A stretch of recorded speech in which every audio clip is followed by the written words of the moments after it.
एक गांव में एक सेठ रहता था। उसका एक ही बेटा था जो व्यापार के काम से दूसरे प्रदेश गया हुआ था। सेठ की बहू एक दिन कुएं पर पानी भरने गई। उसका घड़ा जब भर गया तो उसे उठाकर कुएं की मुंडेर पर रख दिया और अपने हाथ पांव धोने लगी। तभी कहीं से 4 राहगीर वहां आ पहुंचे। तभी एक राहगीर बोला, बहन मैं बहुत प्यासा हूँ, क्या मुझे पानी पिला दोगी? सेठ की बहू को पानी पिलाने में थोड़ी झिझक महसूस हुई। इसके पास लोटा या गिलास भी नहीं था जिससे वह पानी पिला देती। इसी कारण वहां उन राहगीरों को पानी पिलाना उसे ठीक नहीं लगा। तभी बहू ने उनसे पूछा, आप कौन है? राहगीर ने कहा, मैं एक यात्री हूँ। बहू बोली, यात्री तो संसार में केवल 2 ही होते हैं। आप उन दोनों में से कौन है? अगर आपने मेरे इस सवाल का सही जवाब दे दिया तो मैं आपको पानी पिला दूंगी, नहीं तो मैं पानी नहीं पिलाऊंगी। बेचारा राहगीर उसकी बात का कोई जवाब नहीं दे पाया। तभी दूसरे राहगीर ने पानी पिलाने की विनती की। तब बहू ने दूसरे राहगीर से पूछा, अच्छा तो आप बताइए आप कौन है? दूसरा राहगीर तुरंत बोल उठा, मैं तो एक गरीब आदमी हूँ। सेठ की बहू बोली, भैया गरीब तो केवल 2 ही होते हैं, आप उनमें से कौन है? यह प्रश्न सुनकर दूसरा राहगीर चकरा गया। उसको कोई जवाब नहीं सूझा तो वह चुपचाप वहां से हट गया। तीसरा राहगीर बोला, बहन मुझे बहुत प्यास लगी है, ईश्वर के लिए तुम मुझे पानी पिला दो। बहू ने पूछा, अब आप कौन है? तीसरा राहगीर बोला, बहन मैं तो एक अनपढ़ गवार हूँ। यह सुनकर बहू बोली, अरे भाई अनपढ़ गवार तो इस संसार में बस 2 ही होते हैं, आप उनमें से कौन है? बेचारा तीसरा राहगीर भी कुछ नहीं बोल पाया। अंत में चौथा राहगीर आगे आया और बोला, बहन मेहरबानी करके मुझे पानी पिला दो, प्यासे को पानी पिलाना तो बड़े पुण्य का काम होता है। सेठ की बहू बड़ी ही चतुर और होशियार थी। उसने चौथे राहगीर से पूछा, आप कौन है? वह राहगीर अपनी खींच छुपाते हुए बोला, मैं तो बहन बड़ा ही मूर्ख हूँ। बहू ने कहा, मूर्ख तो संसार में केवल 2 ही होते हैं, आप उनमें से कौन है? बेचारा वह भी उस प्रश्न का उत्तर नहीं दे सका और चारों पानी पिए बगैर ही वहां से जाने लगे।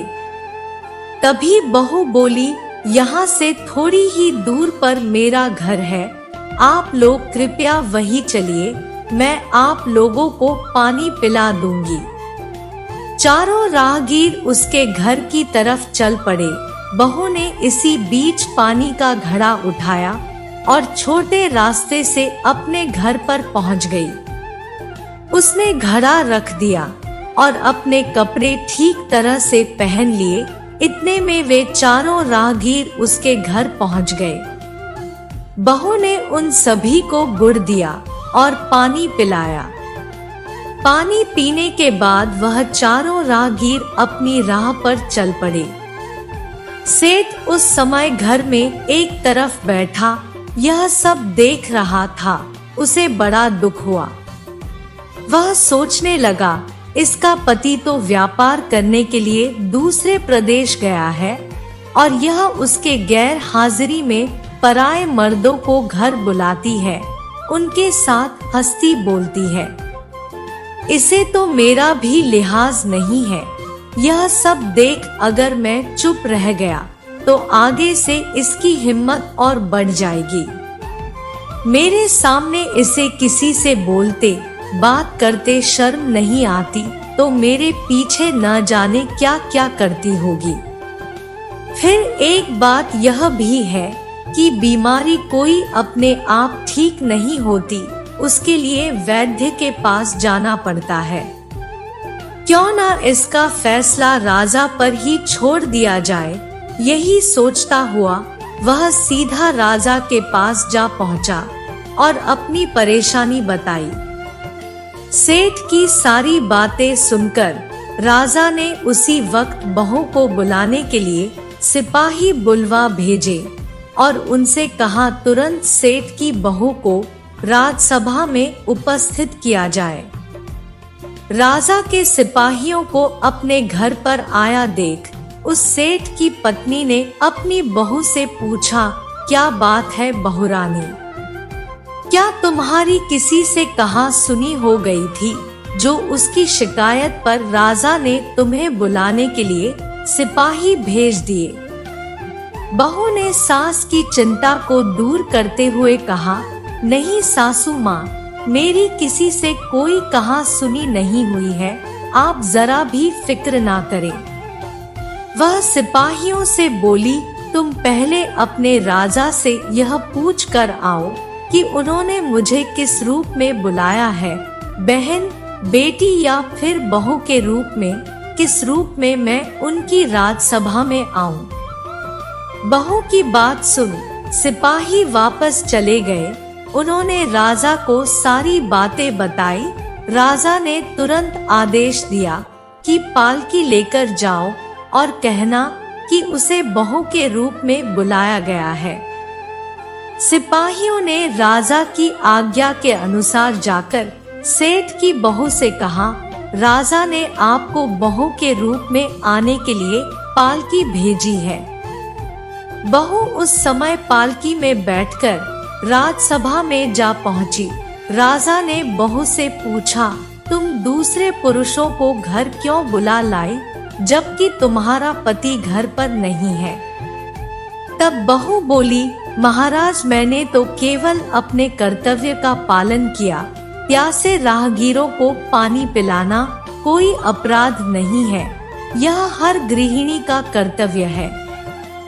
जब मैं कुएं पर पानी भरने गई थी तब तन पर मेरे कपड़े अजनबियों के सम्मुख उपस्थित होने के अनुरूप नहीं थे, इसी कारण उन राहगीरों को कुएं पर पानी नहीं पिलाया।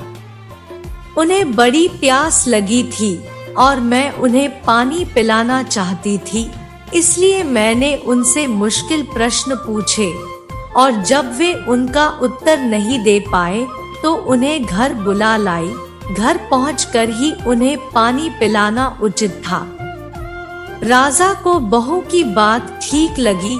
राजा को उन प्रश्नों के बारे में जानने की बड़ी उत्सुकता हुई जो बहू ने चारों राहगीरों से पूछे थे। राजा ने सेठ की बहू से कहा, भला मैं भी तो सुनो कि वह कौन से प्रश्न थे जिनका उत्तर वे लोग नहीं दे पाए। बहू ने तब वे सभी प्रश्न दोहरा दिए। बहू के प्रश्न सुन राजा और उसके सभासद चकित रह गए। फिर राजा ने उससे कहा, तुम खुद ही इन प्रश्नों के उत्तर दो, हम अब तुमसे यह जानना चाहते हैं। बहू बोली, महाराज, मेरी दृष्टि में पहले प्रश्न का उत्तर है कि संसार में सिर्फ दो ही यात्री हैं, सूर्य और चंद्रमा। मेरे दूसरे प्रश्न का उत्तर है, बहू और गाय। इस पृथ्वी पर ऐसे दो प्राणी हैं जो गरीब है। अब मैं तीसरे प्रश्न का उत्तर सुनाती हूँ। महाराज, हर इंसान के साथ हमेशा अनपढ़ और गंवारों की तरह जो हमेशा चलते रहते हैं, वह है भोजन और पानी। चौथे आदमी ने कहा था कि वह मूर्ख है और जब मैंने उससे पूछा कि मूर्ख तो दो ही होते हैं, तुम उनमें से कौन से मूर्ख हो, तो वह उत्तर नहीं दे पाया। इतना कहकर वह चुप हो गई। राजा ने बड़े आश्चर्य से पूछा, क्या तुम्हारी नजरों में इस संसार में सिर्फ दो ही मूर्ख है? बहू ने कहा, हाँ महाराज, इस घड़ी इस समय मेरी नजरों में सिर्फ दो ही मूर्ख है। राजा ने कहा, तुरंत बताओ कि वे दो मूर्ख कौन है। इस पर बहू बोली, महाराज मेरी जान बख्श दी जाए तो मैं इसका उत्तर दूं। राजा को बड़ी उत्सुकता थी यह जानने की कि वे दो मूर्ख कौन है, तो उसने तुरंत बहू से कह दिया, तुम निसंकोच होकर कहो, हम वचन देते हैं तुम्हें कोई सजा नहीं दी जाएगी। बहू बोली, महाराज मेरे सामने इस वक्त बस दो ही मूर्ख हैं। फिर अपने ससुर की ओर हाथ जोड़कर कहने लगी, पहले मूर्ख तो मेरे ससुर जी हैं, जिन्होंने पूरी बात जाने बिना ही अपनी बहू की शिकायत राज दरबार में की। अगर इन्हें शक हुआ ही था तो यह पहले मुझसे पूछ तो लेते, मैं खुद ही इन्हें सारी बातें बता देती। इस तरह घर परिवार की बेइज्जती तो नहीं होती। ससुर को अपनी गलती का एहसास हुआ, उसने बहू से माफी मांगी। बहू चुप रह गई। राजा ने तब पूछा, और दूसरा मूर्ख कौन है? बहू ने कहा, दूसरा मूर्ख खुद इस राज्य का राजा है, जिसने अपनी बहू की मान मर्यादा का जरा भी ख्याल नहीं किया और बिना सोचे समझे ही बहू को भरी राजसभा में बुलवा लिया। बहू की यह बात सुनकर राजा पहले तो क्रोध से आग बबूला हो गया, लेकिन तभी सारी बातें उसकी समझ में आ गई। समझ में आने पर राजा ने बहू को उसकी समझदारी और चतुराई की सराहना करते हुए उसे ढेर सारा इनाम देकर सम्मान सहित विदा किया। दोस्तों, आपको हमारी यह कहानी कैसी लगी कमेंट करके हमें बताइए। अगर आगे भी आप ऐसी ही कहानी का आनंद लेना चाहते हैं तो हमारे इस वीडियो को लाइक करके चैनल को सब्सक्राइब जरूर कर लीजिए, क्योंकि हम आगे भी आपके लिए ऐसी ही वीडियो लाते रहेंगे। धन्यवाद।